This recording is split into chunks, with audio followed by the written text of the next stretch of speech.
This game day preview is brought to you by Asgrow DeKalb. Wideouts. Andrew Bonnet on the left wing comes in motion into the backfield. The handoff to Crockett off the left side. Untouched, in for a touchdown. North Dakota State continued its winning ways last week with a 34-17 win over Indiana State. This week, the Bison will once again be playing in a dome, but not the Fargo Dome, the Dakotadome, a place the Bison haven't played in 12 seasons. It'll be a different environment. It'll be loud.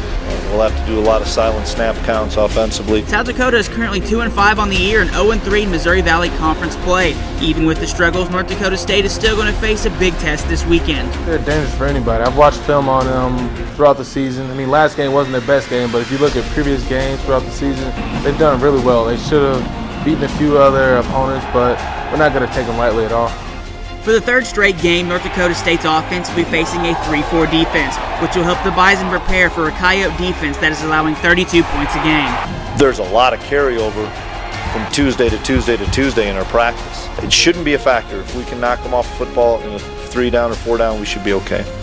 Last week, a key for the Bison victory was Carson Wentz passing for 222 yards with 2 touchdowns. Those yards may not come as easily this week against South Dakota's secondary. I know we scouted them a little bit yesterday. They got some big bodies in their secondary. I think both their corners are 6 foot, 6'1", so I know there's some big dudes. They're aggressive, they're fast, so they're definitely going to be ready to play.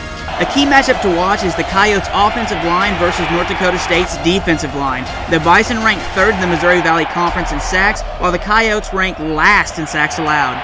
It's still going to be a challenge for us. There's still a lot of work we need to put in this week, a lot of preparation we need to do, but I'm looking forward to it. South Dakota ranks last in passing yards per game, but a main reason why was the injury to starting quarterback Kevin Earl. The junior is now back and ready to lead the Coyote offense.